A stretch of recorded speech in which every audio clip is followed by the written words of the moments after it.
자, 오늘 창직 사례 미니 토크에는 김임순 한국창직연구소 네.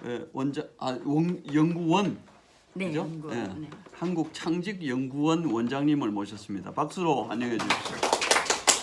예, 바쁘신 시간에 이렇게 와주셔서 감사하고, 사실은 옆에 교실에서 뭔가 지금 강의를 듣고 이렇게 하고 계신데 제가 잠깐 오시라고 그랬어요. 그리고 여러분들이 이제 1인 창직 중부 캠퍼스 1인 창직 5기 과정인데 여러분들 바로 위에 선배세요. 4기를 수료해 왔었어요. 근데 사실은 4기가 아니고 3.4기예요. 3기에 왔다가 시간이 안 돼가지고 그때는 현직에 계셔가지고 다시 오셨고, 우리 오다 가다 혼다는 4.5기고 4기에 하려다가 못 해가지고 5기에 왔거든요. 어떻게 잘 지내셨어요? 네, 잘 지냈습니다. 예. 열심히 바쁘게. 예. 두 번째면 구면입니다. 네, 아, 반가워요. 구면이시구나. 네. 예, 예. 지난번에 창직교육협회에서 아, 네, 예, 네, 예. 교육 맞아요. 아, 네, 배웠습니다. 예, 예. 그 창직을 어떻게 창직을 하시고 지금 무슨 일을 하는지 좀 소개해 주시죠. 네, 기본적으로는 이제 처음에는 창직을 생각했던 건 아니고요. 인생 후반전에는 뭔가 나만의 새로운 삶이 필요하다라는 생각을 하고 학교 교수가 이제 올해 2월 28일에 정년 퇴임을 했는데, 그러면서 이제 사회교육 쪽으로 넘어왔죠. 근데 현직에 있을 때부터 일단 평생교육원의 사회교육은 시작했는데, 그때 정말 중요했던 게 뭐냐면 생애 설계 코칭을 해달라고 부탁받은 거예요. 생애 설계 전혀 알 수 없었어요. 코칭은 커리어 코칭, 진로 코칭 굉장히 많이 했지만, 그런데 그걸 준비하면서 제가 완전히 빠지셨구나. 이제. 네. 정말 그 인생 전반전을 잘 살았다 하더라도 후반전이 잘못되면 꽝이잖아요. 축구 보면 그렇더라고요. 후반전을 더 잘 살아야 된다라는 생각을 하게 됐고요. 그러면서 이제 이미 창직 공부를 시작하셨기 때문에 잘 아시겠지만, 전반전은 주어진 환경에서 최선 내지는 차선을 선택하셨잖아요. 근데 인생 후반전은 정말 내가 좋아하는 게 뭐지?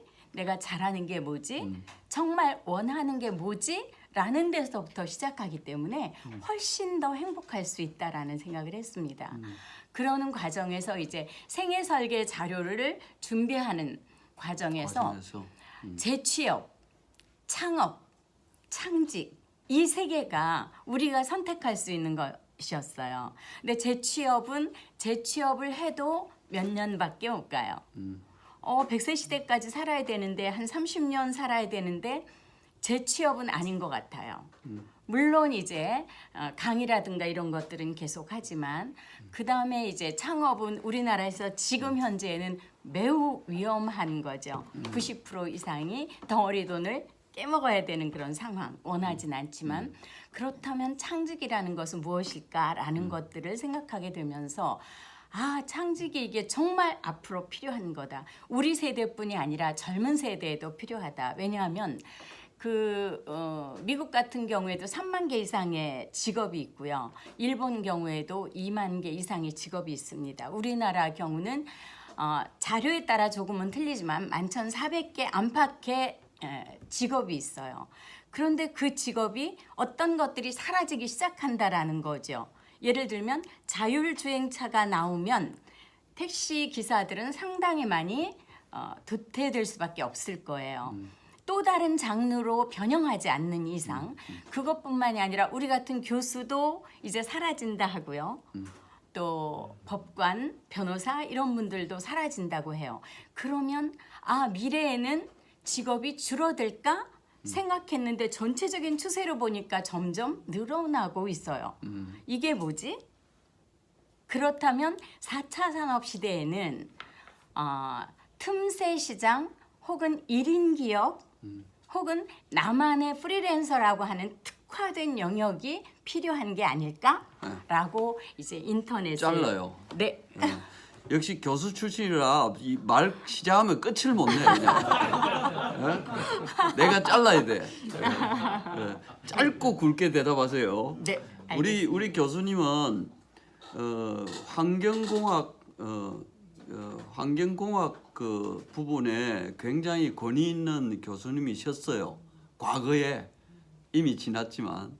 근데 어떻게 교수할 때부터 그렇게 이 세상에 대해서 관심이 많으시고, 제가 듣기로는 시인이고 수필가고 한 10여 년 전부터 여성으로서 주례까지 하셨더라고. 와, 맞죠? 어떻게 하셨어요? 아니, 다 맞습니다. 나와요. 구글 쳐보면 다 나와. 아, 맞습니다. 네. 그 어떻게 그런 자꾸 이렇게 환경이라 그러면 어떻게 보면 좀 제한적인데, 어떻게 이런 그 라이프 뭐 이런 이모작 이런 생각을 어떻게 하시게 됐는지 그래요. 너무 어쨌든, 궁금해요. 네, 저는 이제 화학을 전공하고 환경 관리를 연세대에서 공부하기 시작하면서 석사 박사 하다 보니까 메인이 환경 영향 평가예요. 이제는 다들 아시잖아요. 사드 이후로 환경 영향 평가를 잘 아세요. 그렇게 해서 환경 전문가로 15년 정도 필드에서 많이 일하게 돼요. 환경 쪽은 환경부, 한강유역 환경청이라든가 또 경기도 도시계획위원회, 또 서울시 도시계획위원회 환경영향평가위원회 이렇게 해서 강의나 연구 외에도 필드에서 해야 될 일이 굉장히 많았거든요. 그래서 이제 그쪽에 몰입하고 살다가 어느 순간 환경에서 보여지는 문제들을 느끼기 시작했어요. 정말 아름답고 고요한 마을에 길이 나고 터널이 뚫리고 그러면서 거기에 살던 야생생물들, 고라니 같은 것들이 쫓겨나고 로드킬, 길이 생긴 곳에 차에 치여 죽는 이런 것들을 보면서 이게 정말 우리가 원하는 세상일까라는 생각을 하게 됐죠. 그렇구나. 그러면서 이제 환경에 관련된 왜 고라니들은 그런 상황에서 쫓겨나지? 그런 그 생명체는 어떻게 살고 있지? 우리가 정말 원하는 것들은 뭐지? 이런 것들을 생각하면서 이제 시공부를 하게 됐는데 결국 이제 시인으로 5년 만에 등단했어요. 시공부를 한 지 5년 만에 등단하면서 이제 환경 시인이라고 불러주시니까 정말 감사하죠. 그렇게 시공부를 한 5년 하고 나니까 이제 글빨이 생기는 거예요. 글빨이 생기죠. 그래서 어느 순간 시로 다 표현하지 못하는 아주 디테일이 필요한 시는 우리가 상상할 수 있는 여지를 주지만 수필은 이제 상당히 디테일한 것들 직접적으로 감동을 주고 마음을 따뜻하게 해주는 장르다 보니까 그쪽으로 또 하게 됐죠. 그리고 이제 제자들이 저한테 그 주례를 서달라고 하는데 처음에는 거절했어요. 여자가 주례를 한 걸 나는 본 적이 없어요. 네. 그런데 이제 그런 과정에서 친구 아들 주례를 서달라는 요청을 받았어요. 아니야, 나는 주례는 아닌 것 같아. 남자들이 하는 거 아니야. 그랬는데 친구가 한 30년 이상을 저를 지켜보던 친구였죠. 내가 사는 삶의 방식이나 너의 많은 선택들은 내가 보기에 최선이었어. 우리 아이들에게 그 이야기를 전해주고 싶어. 그렇게 해서 친구 아들부터 시작해서 주례를 하다 보니까 몇 건 했어요? 한 5건 했습니다. 5건. 네. 대단하시네. 그랬더니 이제 제자들도 요청이 오고 그래서 했습니다. 예. 그러나 이제 그게 본업이 아니니까 하나의 꿈으로 갖고 있는 건 뭐냐면 조금 더 나이가 들었을 때 필요하다면 무료 주례를 하고 싶다. 어려운 분들. 네, 무료로 하지 마세요. 근데 이제 그 지난번에 우리 8월 19일 장지 콘서트 오신 분 손 한번 들어보세요. 그때 우리 김임순 원장님의 그 신앙송 들으신 분 손 들어보세요. 정말 아주 참 저도 눈물이 찔끔 났어요. 그런데 오늘은 이제 분위기가 오늘 그래서 오늘은 생략하고 아무 데서나 하면 안 돼. 근데 목소리도 굉장히 좋으시잖아요. 근데 아픔이 있더라고. 아나운서 시험 쳤다가 떨어졌대.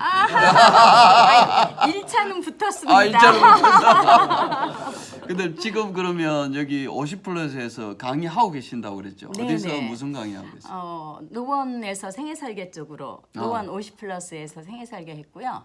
성북 50플러스에서도 8강으로 생애설계. 생애설계. 네, 진행했습니다. 네. 그리고 이제 종로구에서 하는 여러 가지 강의를 하고 있고요. 지금 그래서 창직을 공부하고 나서 제가 이제 창직 강의를 준비하고 있는데 옆방에서 지금 강의하는 게 뭐냐면 강의 컨텐츠 만들기예요. 그러면 제가 생애 설계나 보건학 박사와 함께하는 건강 습관 만들기 이런 것들은 진행을 했는데 창직을 창직은 새롭게 하기 위해서는 뭔가 나에게도 컨텐츠가 또 있어야 다른 된다. 스킬이 필요하다. 그래서 옆방에서 듣고 있습니다. 아주 빡세게 공부하고 있는데요. 잠깐 좋습니다. 왔습니다. 그럼 지금 이제 그 브랜드를 한국 그 창직 연구원이라고 지으셨는데 네. 왜 연구원이라고 지으신 의도가 뭐 있으신지? 네, 지금 창직이라고 하는 게 세계적으로 정말 많이 되어 있는지 혹은 국내에서 많이 되어 있는지 산발적으로는 아주 중요한 정보들이 있지만 예, 예. 이것이 취합되고 있지 않다라는 생각을 했어요. 대학 교수일 때는 강의를 위해서 책을 몇 권 냈죠. 공저로 내기도 했고 단독 저서로 내기도 했는데 이제 그런 게 나에게 있다면 이 창직이라는 것도 하나의 학문으로 만들면 학문으로, 어떨까라는 생각을 하고 있는 겁니다. 예. 잘 할 수 있을지는 좀 더 두고 잘 봐야 하실 것 되는데요. 같아요. 감사합니다. 예, 잘 하실 것 같아요. 아주 저는 필드에서 이렇게 뛰었고 우리 이제 김 원장님은 워낙 이제 학교에 그렇게 계셨기 때문에 연구하고 학문적인 어떤 뒷받침을 마련하고 이런 거는 잘 하실 것 같아요. 저도 많이 기대됩니다. 그럼 내년쯤에는 기대해도 될까요? 하고 싶다는 소망은 갖고 있는데 아직 언제라고 네. 얘기하기는 좀 이른 것 같고요. sometime later. 네. 좋아요. 그러니까 내년이든 내후년이든 한번 기대를 해보시고. 자, 이제 궁금한 게 없어요? 그 생애 설계의 이제 중요 구성, 뭐 테마, 또는 네. 뭐 구성이 어떻게 되나요? 기본적으로 이제 생명체에서부터 시작합니다. 우리가 아기로 태어났을 어릴 때, 때는 예. 라이프 아기로 사이클 태어났을 다 때, 하는군요. 그렇죠. 그러니까 우리가 태어났을 때 제일 먼저 인지하는 게 모빌이잖아요. 모빌을 보고 그리고 엄마를 인지하기 시작하고 아빠와 할머니 가족들을 알기 시작하고 조금 자라서는 또래 집단들을 이제 생각하잖아요. 그렇게 하다 보니까 우리의 시선은 다 밖으로 향해 있었다. 그렇다면 정말 나를 들여다본 적이 있을까라는 생각을 하기 시작하는 거예요. 그래서 저는 이제 학교에 있을 때 교수학센터에서 코칭을 만나서 코치 자격을 정식으로 땄거든요. 그 코칭이라는 스킬을 이용하니까 함께 어떤 아주 중요한 시너지가 일어나는데 뭐냐면 정말 나 자신을 들여다보는데 이게 머리에서만 생각하는 것이 아니라 내 잠재의식과 무의식에 있는 걸 끄집어내기 시작하는 거죠. 그러니까 단순하게 창직은 뭐고 나는 무엇을 할 수 있을까가 아니라 정말 내가 어렸을 때 좋아했던 건 무엇이지? 내가 아주 어렸을 때 꿈꾸었던 건 무엇이지? 아주 어렸을 때부터 이제 시작을 합니다. 그래서 정말 내가 후회하지 않을 일. 돈은 두 번째고 가치에 대한 걸 더 중요하게 생각합니다. 그래서 코칭을 통해서 단순히 일방적인 강의가 아니라 자기 자신을 들여다보고 함께 나누고 그러면서 자기만의 새로운 세상을 도출해내는 거 이런 쪽으로 이제 포커스를 예. 두고 있습니다. 이 미니 인터뷰라서 죄송해요. 또 질문. 지금 예. 이제 저기 창직 여기 수업에 들어와서 다른 분들은 어떨지 모르겠는데 이 코칭이라는 말을 제가 새롭게 예. 듣는 것 같아요. 좀 예. 이전에 별로 못 들어봤던 얘기. 예. 아하. 그 개념이 다른 어. 무슨 이렇게 뭐 다른 일반적인 티칭과 그냥 코칭의 말씀하고- 차이를 말씀해 보시죠. 예, 예. 예, 조금 네, 궁금해서. 알겠습니다. 일단 코칭은 국제 코칭 협회가 있고 한국 코칭 협회가 있어요. 그래서 거기서 정해진 교육을 받으면 이제 코치 자격을 딸 수 있는데 일단 딱 세 가지만 아시면 돼요. 코칭은 인정 칭찬. 네, 그게 이제 키워드이지만 딱 세 가지로 구분해서 표현한다면 모든 사람에게는 무한한 가능성이 있다. 있다. 입니다. 무의식과 잠재의식까지 꺼내 볼 수 있는 게 그 기본적인 거고요. 그렇게 해서 이 코칭이라고 하는 자기 자신을 들여다보기 시작하는 과정에서 파트너가 필요한데 그 파트너가 코치입니다. 그래서 처음에 이제 교수 있을 때도 학생들이 쫄쫄 쫓아와요. 강의 끝나면 선생님 저 의논 드릴 거 있어요. 그러면 일반적인 정말 의논이었습니다. 그러나 2011년부터는 코칭을 정식으로 배우기 시작하면서 코칭 스킬을 이용해서 학생들과 대화하기 시작했어요. 그러니까 내가 머릿속에서 생각하고 있는 희망이나 소망보다는 진짜 내가 원하는 것들을 찾아내기 찾아내는. 시작하면서 아이들이 굉장히 많이 성장합니다. 그래서 저는 이제 코칭 기법을 이용해서 이 창직도 하나의 큰 나무를, 뿌리 깊은 나무를 만들고 싶은 거예요. 어디가 뿌리고 가지, 줄기, 잎, 나무, 열매는 어디인지. 저희가 논문 쓰고 논문이 딱 통과됐을 때 느끼는 게 성취감인데 그 성취감의 가장 기전은 분산되어 있는 많은 정보들이 있어요. 그중에서 정말 필요한 뿌리는 무엇이고 가지와 줄기, 잎, 열매, 꽃은 어떤 것인지를 따다닥 만드는 순간 그게 저는 논문이 됐었거든요.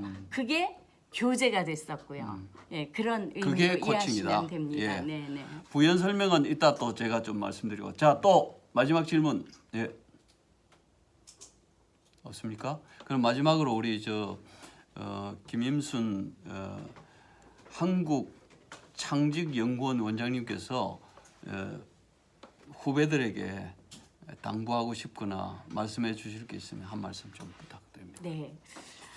이미 이곳에 오셨다는 건 평생 교육을 접하셨다는 겁니다.